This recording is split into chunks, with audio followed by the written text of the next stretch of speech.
d'accord. Décortiquons un peu tout ça. Parce que là, on touche à un truc.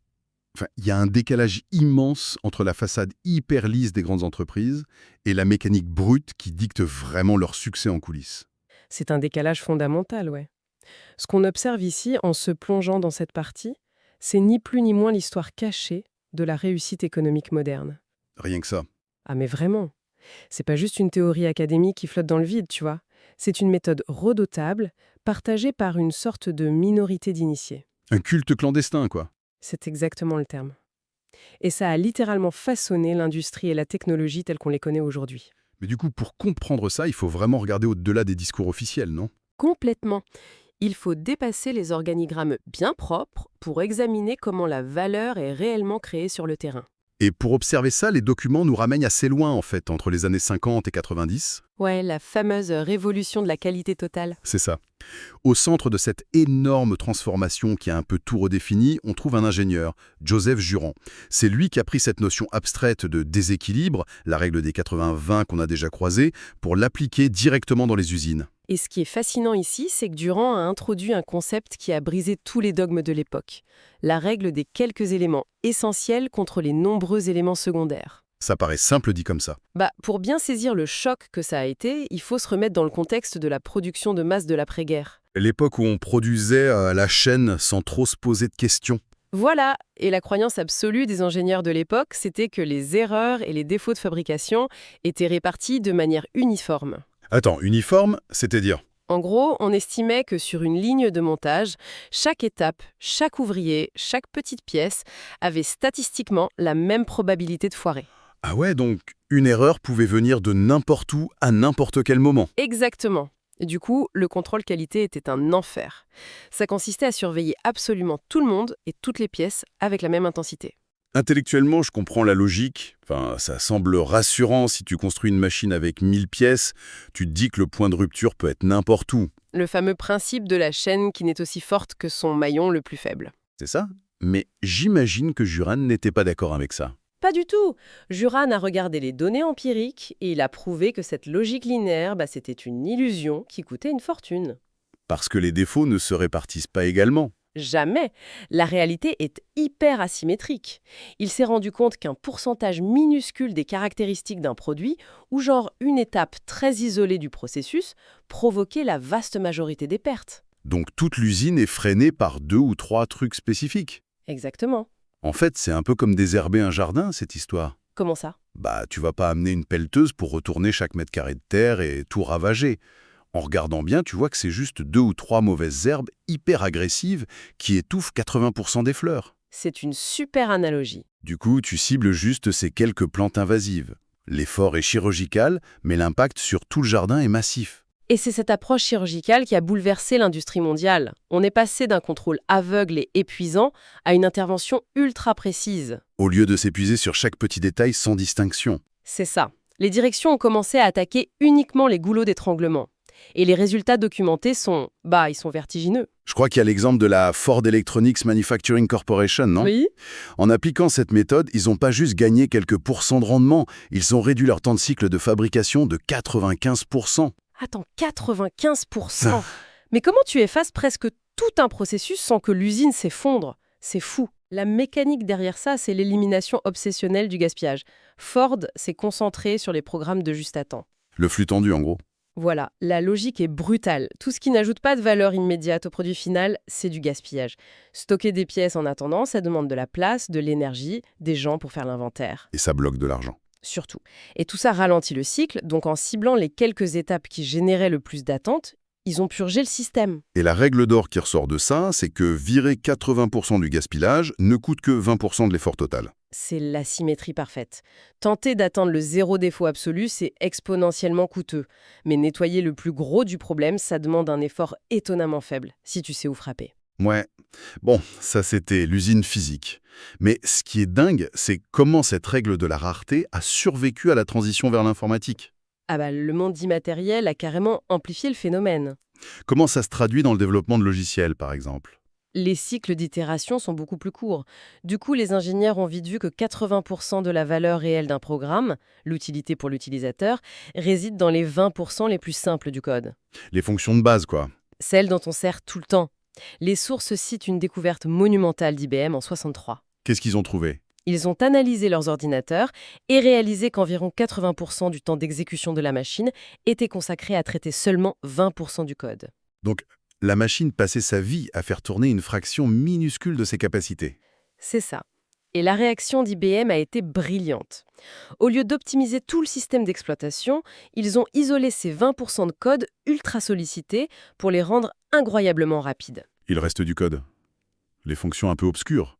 Elles n'avaient pas besoin du même niveau d'optimisation. C'est une allocation de ressources qui défie l'ingénierie égalitaire, mais qui explose les performances globales. Et on voit ça aussi dans la création de produits, non? Genre le Newton d'Apple. L'ancêtre de l'iPad, ouais. Pour pas se noyer, l'équipe a dû tailler dans le vif des fonctionnalités. Ils ont gardé qu'un noyau restreint pour pouvoir le sortir. D'accord, mais là j'ai envie de faire l'avocat du diable. On nous apprend tout le temps que plus un plan est exhaustif, plus c'est sûr. Si on se contente de faire les 90% les plus simples, on risque pas de livrer un projet fragile. Un truc à moitié fini qui va planter dans le monde réel. Si on relie ça à la vision globale, la complexité, ça crée surtout une énorme illusion de sécurité. Une illusion. Ouais. Vouloir tout planifier au millimètre, couvrir la moindre exception dès le premier jour, c'est paradoxalement ce qui fait couler les grands projets informatiques. Ah, parce que c'est trop lourd à gérer. Structurellement, les 80% restants du système, les cas particuliers, les options qu'on n'utilise jamais, c'est le plus dur à coder. Et ça rapporte presque rien en avantage pour l'utilisateur. Donc la solidité vient d'un noyau simple et robuste, pas de l'exhaustivité. Exactement. S'épuiser sur la marge, c'est juste diluer l'énergie qui devrait protéger le centre. Bon, ça soulève quand même une grosse question, tout ça. Laquelle ? Si les résultats sont si implacables, genre 95% de gains chez Ford, IBM qui explose ses perfs, pourquoi c'est pas la norme? Pourquoi ça reste un culte clandestin? C'est la question à 1 million ? Bah oui, ça devrait être enseigné le premier jour en école de commerce. L'explication, elle est dans la nature même des grandes entreprises. Une grosse boîte, c'est pas un bloc rationnel parfait. C'est une coalition hyper complexe de forces qui sont souvent contradictoires. Contradictoire sur le terrain. Tu veux dire quoi par là? Sous une même marque, tu vas avoir des départements entiers qui appliquent ça naturellement. Ils sont hyper productifs, ils créent la majorité de la valeur avec une fluidité folle. Et dans le bureau d'à côté? Dans le bureau d'à côté, tu as des équipes qui font l'inverse. Ils absorbent le temps des boss, crament le budget, accumulent de la complexité pour rien. Le brillant qui côtoie le médiocre tous les jours. Voilà. Et appliquer le déséquilibre partout, ça demande de s'attaquer à la politique interne de la boîte. C'est douloureux. Mais attends, de l'extérieur, ou même pour les patrons, la comptabilité devrait montrer ça, non? Les chiffres, ça mente pas. En théorie, oui. Si un produit brûle de l'argent sans rien rapporter, le bilan annuel devrait clignoter en rouge vif. Comment une inefficacité pareille peut survivre à un audit financier? Et c'est là qu'on touche à l'illusion de la comptabilité traditionnelle. Une illusion? Encore une. Ouais. La comptabilité classique, elle a un effet super apaisant pour la direction, mais elle déforme totalement la réalité. Parce qu'elle consolide tout? Exactement. Elle ne montre qu'un effet net en surface. Prends la répartition des frais généraux, par exemple. La compta va distribuer les coûts de structure, l'admin, la logistique de manière proportionnelle sur tous les produits.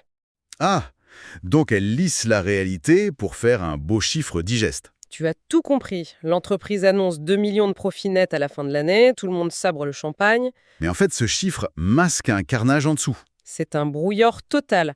En réalité, tu as peut-être 3 produits géniaux qui ont rapporté 5 millions et tout le reste du catalogue qui a cramé 3 millions en pertes cachées et frais de gestion. La moyenne cache les extrêmes, quoi. Exactement. La méthode comptable subventionne les losers en pénalisant artificiellement les gagnants. C'est dingue. Du coup, pour vraiment appliquer ce principe, il faut ignorer les bilans comptables classiques? Il faut avoir l'audace de plonger dans les données brutes. Il faut isoler chirurgicalement les forces productives des destructrices. Et ça, c'est inconfortable, parce que tu dois remettre en cause des départements entiers. Des départements, des collègues, des investissements passés, c'est très dur politiquement. Alors si on jette la comptabilité classique à la poubelle, comment on évalue une boîte de CI? Les documents parlent d'un cadre assez radical, la théorie du déséquilibre, ou la théorie de l'entreprise. C'est une grille de lecture qui rentre en collision frontale avec l'économie classique, ouais. L'économie classique, c'est la concurrence parfaite, non? Voilà, l'idée que sur un marché, les forces s'équilibrent, les produits se ressemblent et les marges finissent par baisser pour tout le monde. Mais en réalité, le marché est brutalement inéquitable. Et cette inéquité est structurelle, elle est vérifiable. Cette approche repose sur 3 piliers précis. Le premier, si je me souviens bien des sources, c'est l'asymétrie de la valeur perçue. Exact. Sur n'importe quel marché, il y a toujours une poignée d'acteurs qui satisfont les besoins des clients infiniment mieux que les autres. Et la conséquence de ça, c'est qu'ils échappent complètement à la guerre des prix. Ils vendent hyper cher et raflent le marché. Le deuxième pilier, lui, regarde en interne. Indépendamment des prix de vente, certaines boîtes arrivent à réduire leurs dépenses de façon beaucoup plus agressive que leurs revenus. Ils virent les gaspillages comme Ford de tout à l'heure. Exactement. Une structure de coûts épurée. Et si tu combines ces deux piliers, Tu obtiens le troisième pilier. Vendre plus cher avec des coûts réduits, ça donne pas juste un bon profit, ça donne des surplus exponentiels. des bénéfices qui écrasent la moyenne du secteur, oui. La conclusion brutale de tout ça, c'est que les boîtes qui dominent ne sont pas celles qui se battent sur tous les fronts. C'est comme l'eau d'une rivière, en fait. Comment ça? L'eau trouve toujours le chemin avec le moins de résistance. Ces entreprises, elles opèrent là où il y a zéro friction. Elles cherchent le revenu maximal pour l'effort minimal. C'est une super image. Mais attention à pas devenir trop rigide avec ça. C'est-à-dire, L'économie, c'est comme la nature, c'est chaotique. C'est un mélange de régularité et d'irrégularité. donc on cherche pas la perfection. Non. Le succès exceptionnel arrive quand tu développes un radar pour repérer ces irrégularités.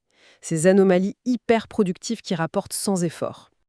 Et une fois que tu as isolé cette anomalie, Tu réalloues massivement tout ton capital et ton attention dessus. Tu lâches le reste. c'est profondément contre-intuitif quand on y pense. Si on prend un peu de recul sur toutes ces analyses, la performance globale d'une organisation, c'est une fiction, non? Totalement. C'est une fiction administrative. Toute boîte ou projet n'est qu'un noyau hyper productif emprisonné dans une épaisse gangue de trucs neutres ou destructeurs. Donc pour ceux qui nous écoutent, l'enjeu c'est vraiment de scanner son propre environnement pour trouver ce noyau sous le bruit ambiant. C'est changer de paradigme. Arrêter de gérer par la moyenne et piloter uniquement par les exceptions qui tirent tout vers le haut. Ce qui amène à une réflexion finale un peu vertigineuse, franchement. Ah oui, hein. Si on accepte cette grille de lecture, ça veut dire que notre propre travail quotidien est freiné par une majorité écrasante de tâches qui servent à rien, des processus qui pompent notre énergie sans retour. C'est souvent la dure réalité, ouais. Alors que se passerait-il si, demain matin, on prenait la décision de trancher radicalement? Si on arrêtait purement et simplement de faire ces 80% d'activités périphériques pour protéger que l'essentiel? Couper la majorité de ces opérations, ça fait peur. C'est anti-croissance en apparence. Mais à la lumière de ces mécanismes cachés, c'est peut-être la seule vraie voie vers la résilience. Et c'est là que tout commence vraiment à prendre sens. Et pour celles et ceux qui veulent aller plus loin, le livre est disponible gratuitement via le lien en description.